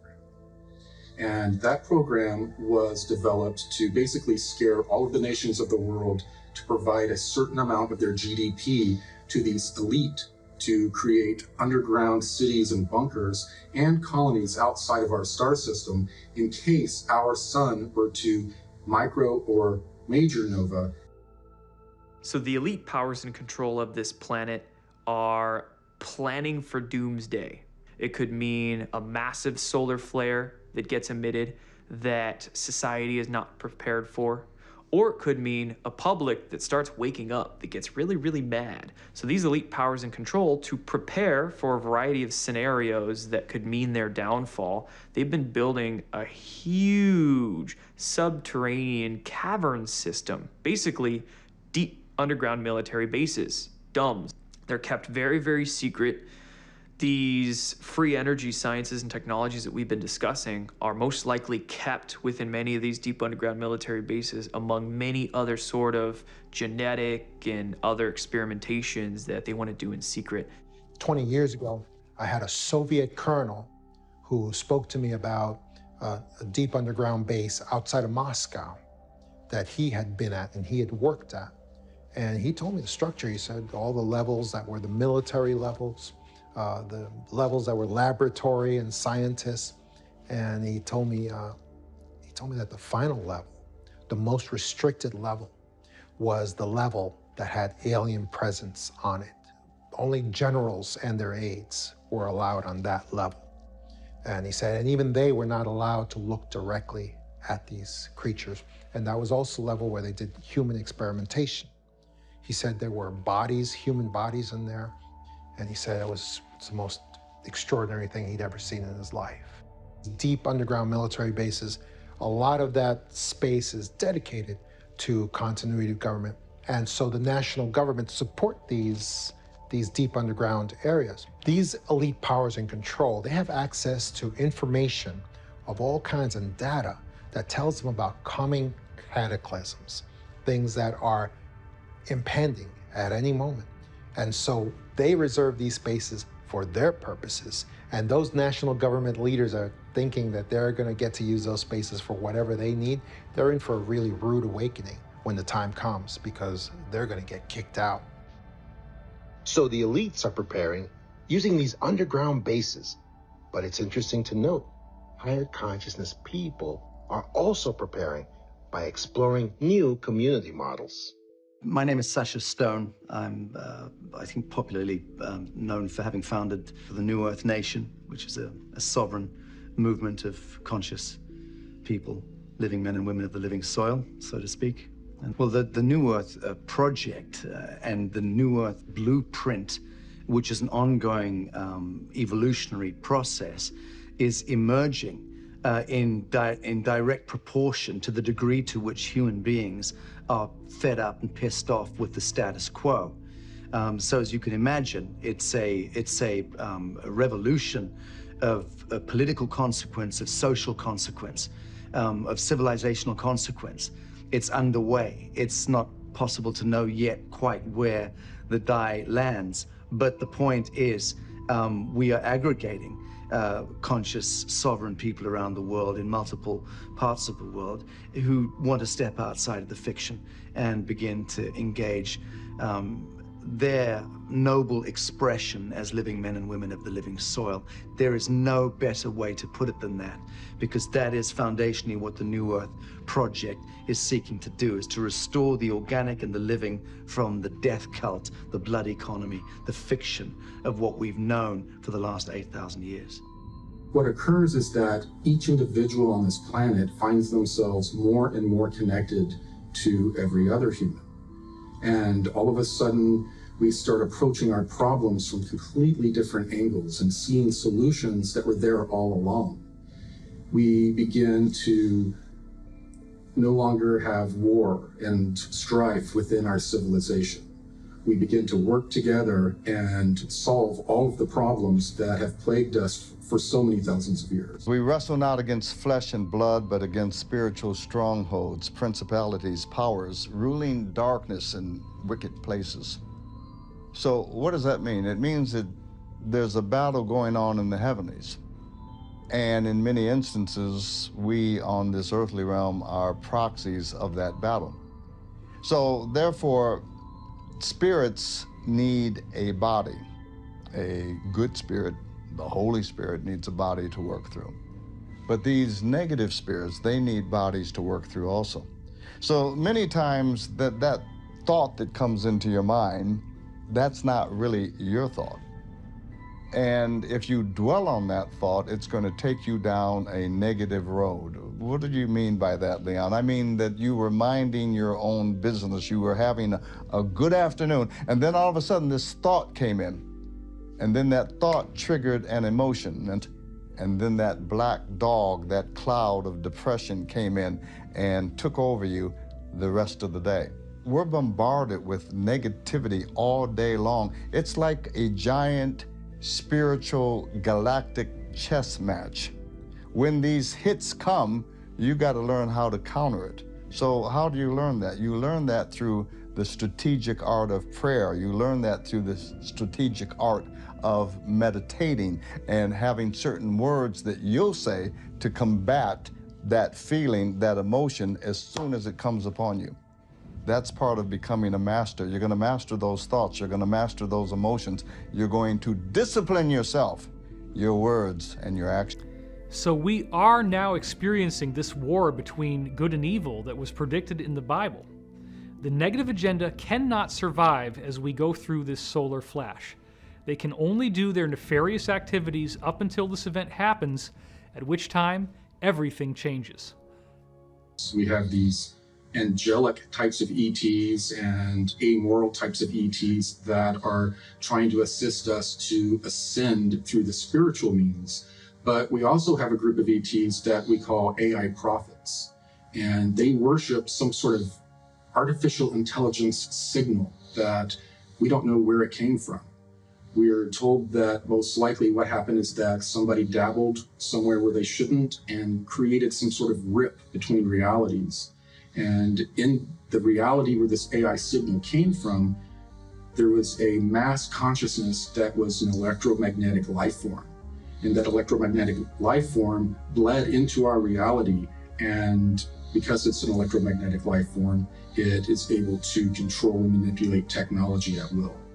They take those technologies and turn them on the biological species that created them. There are two major paths in the ascension process. One of them is an organic spiritual evolution, and the other one is a technological evolution. The easiest way to relate the technological evolution would be the trend of transhumanism that has developed on our planet as we have developed our technology. So in star system after star system, we have systems that are infested with artificial intelligence signals and actual technology taken over by this AI. What I've been told is that when we have this next micronova event, that the electromagnetic pulse that emanates is expected to destroy this entire AI signal and infrastructure that is in our solar system, thus freeing us from any type of influence from this AI.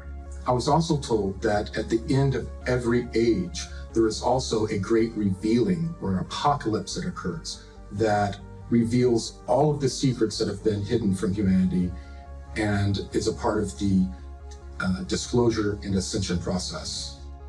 This so-called apocalypse is actually not gloom and doom. It's a rebirth. It's a rebooting. It's the beginning of a brand new age, a brand new dispensation.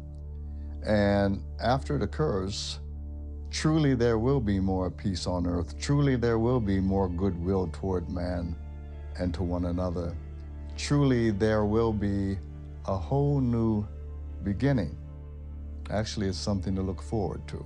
Christianity, in the Bible at least, doesn't predict a solar flash per se.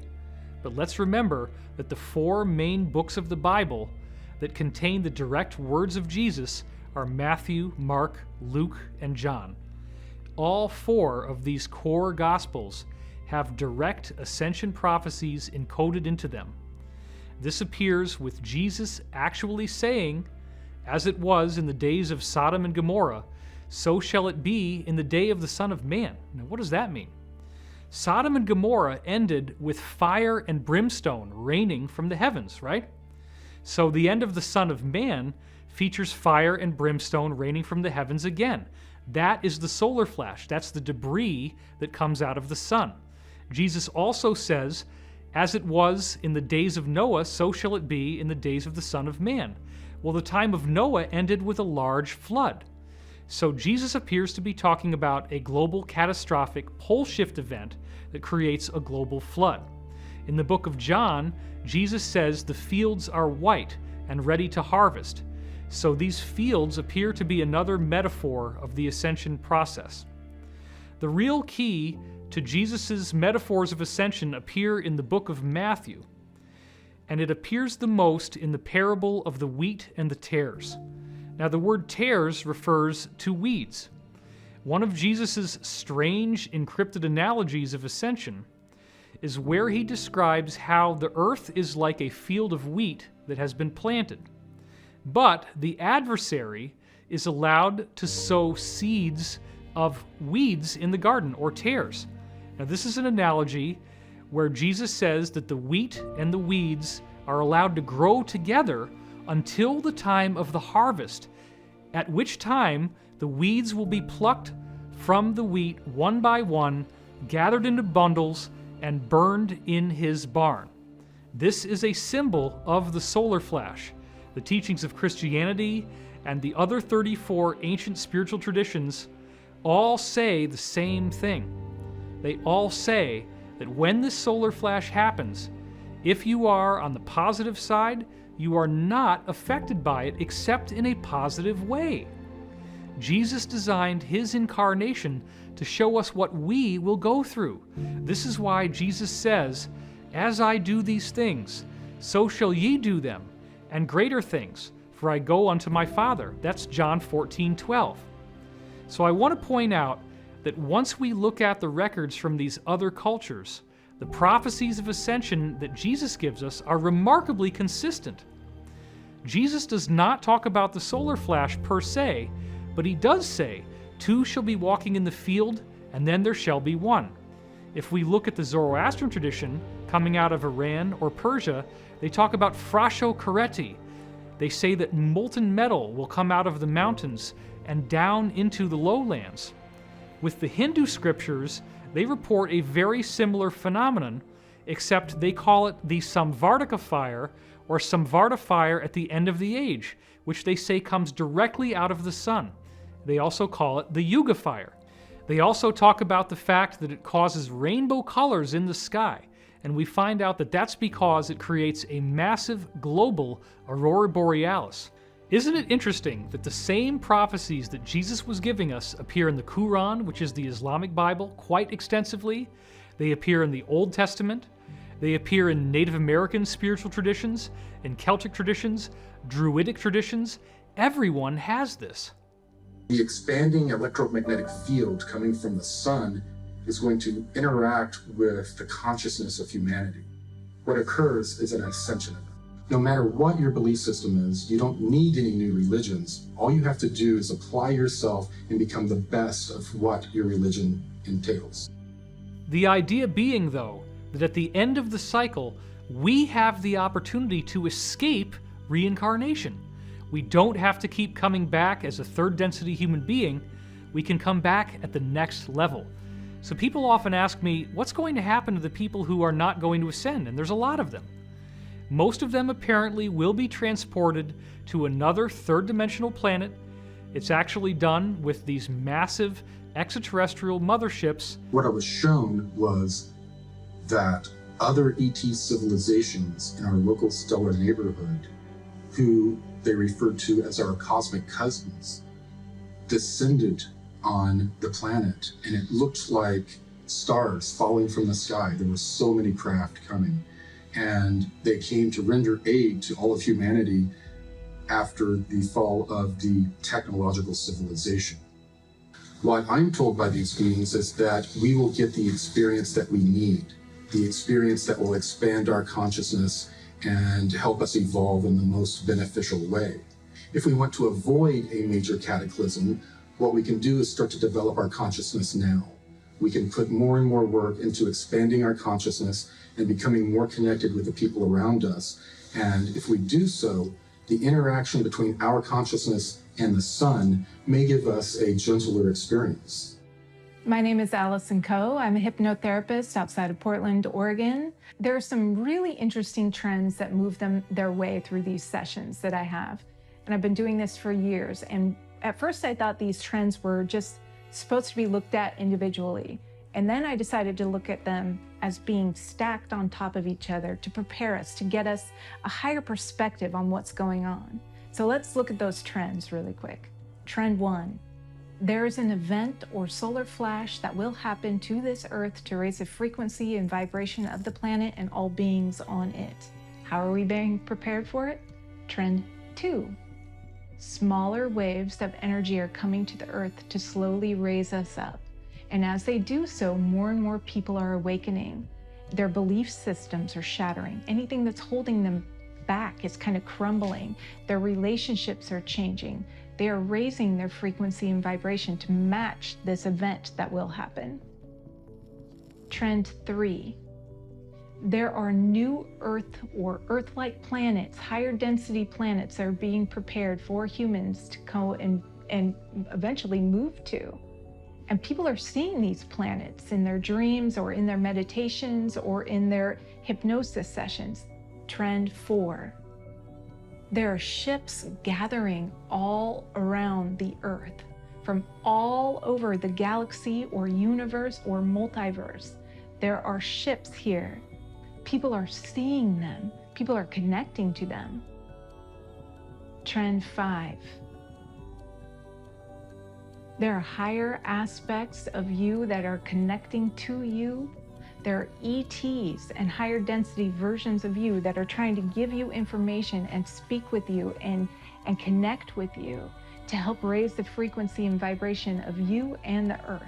We might then ask, why are all these sessions happening? Why are all these people all over the world who are disconnected, who aren't connected in any way, shape, or form? Why are they getting all of these messages that have this similar trend to them?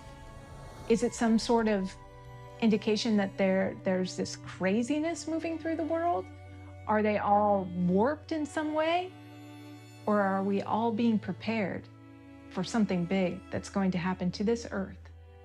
When we combine all of this information together, what we see is that the extraterrestrial humans who are here now are predominantly benevolent.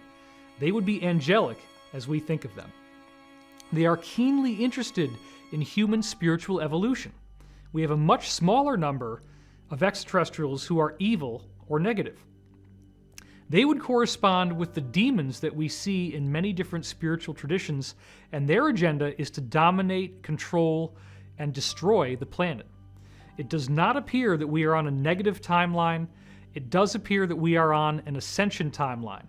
And what we need to understand is that by simply following the basic principles of service to others, being more loving, being more forgiving, taking time to be patient, and learning to love yourself as well as being loving to others. That is also a very important point. Self-forgiveness, self-acceptance.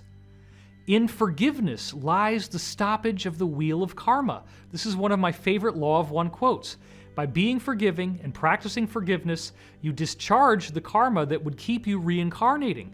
There's something in your body and your mind and your spirit, because they all work together, that wants you to heal and be a whole person again. And I believe that it will set up the circumstances and the synchronicities in your life to guide you to exactly what you want, or exactly what you need to look at to heal. The body wants to be whole. It wants the whole energy field and the energy flow through the aura and the human body to be smooth and flowing. It doesn't want to be slamming up against these blocks in your body or in your consciousness. And it will keep working away at those blocks one way or another until you can find the way to heal so that energy can flow smooth again, and then you can be more seamlessly connected to the whole of the universe. If you really want to heal and you're willing to go wherever you need to go to heal, the universe will set up the synchronicities that will guide you to what you need to find out about yourself so that you can heal. It's not about what happens, it's about how we handle it and how we help those around us. And if you're watching this right now, you actually have the power to do that. And I think that's what people don't really understand, is that all of us collectively have the power to help one another no matter what's going on. Mm-hmm. Well, also on top of that, I think that when all of these things do get exposed, there's so many people in the mainstream society that are just going to be like, what is going on, you know? And they're going to look to not just us, I mean, the collective yeah, everybody who's focusing on this for answers. But I think there's a divine aspect to this where we don't even know our own potential as human beings. My dear ones, this is not gloom and doom. This is not the end of the world. Ascension is the start of a new age. You are a son or a daughter of God Most High. It's who you are, it's what you are. The Great Spirit, the Great Source, the Alpha and the Omega. You are the son and the daughter of the Alpha Omega. If we were to unify, if we were to get over the fear and start living with hope and living with positivity, they wouldn't be able to feed off our negative energy anymore. Thus, I feel the question one should ask would be, how can I individually be prepared? What you have to do is believe in yourself and your healing and your light and your vibration. That's all the preparation you need at this point. You have to start being whole. Our bodies are made up of these trillions of atoms that are quantumly entangled, not only to one another, but to everyone else. So in this ascension window, we're actually lifting the veil between life and death because we've gone through enough of these cycles that the polarity or the duality between life and death is beginning to thin. Numerous religions and a variety of cultures have prophesied that this event is coming. It's not a matter of if, but when. Contact is happening now, and we have to get ready for the mass event that's coming still, which is happening soon. The main message from these ETs are for us to become more spiritual and to prepare ourselves for this coming event. So there's big changes coming, but everyone's got a piece in this, and no one's more important than anyone else. We're all in the same wavelength here at the most important time in the universe right now. I don't care what religion you are, what color you are, what culture. It doesn't matter. That 0 point that we want to get to is right here. And when you connect with this, everything's connected. We need to reconnect with what's ethical. How do we live as a civilization ethically and morally with all the new technology that we have, that we're developing, and that we will develop in the future? And that's what we all have to do in order to be happy, be joyful, to be in the moment. You see, prayer can change some things, but some prophecies cannot be changed. The information that we have been holding back, or at least survived throughout the ages, has to be put out there. I'm offering teachings that's 20,000 years old. And all I don't need money, just people to listen. Can we retrain ourselves and even teach the next generation the value of being of service to others? To honor Mother Earth, to honor our animals, to honor one another, to respect the sovereign dignity of each individual? The best thing that you can do if you find yourself in this Illuminati in any way, the best thing you can do to absolve yourself of any karmic debt is to come forward as an insider, as a whistleblower. If you dedicate your life in service and you are willing to speak out and act on behalf of the greater good for humanity, you better believe that you can get your ticket to the ascension. You can make a difference by becoming a hero. If you become a hero, if you do the right thing, you do not have to be condemned. You do not have to miss out on this ascension process. So I believe we must remember that the spiritual forces that exist on earth are real, that the different teachers from different religious backgrounds did come in with a message. There is a consistency to that message. This is the angelic positive agenda. It is to teach us the importance of love, positivity, compassion, long-suffering, patience, forgiveness, and understanding. And once we embrace and live by these principles, we are bringing ourselves into vibrational accordance with this higher truth. It is a very exciting future, and it is a future that I am willing to fight for and that I spend every day of my life to prepare us for. That is the mission, that is the objective, that is the ascension, and that is the cosmic secret.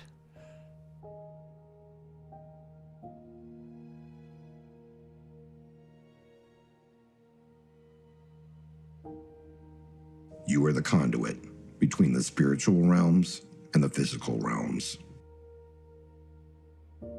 You are the convergence of science and spirituality.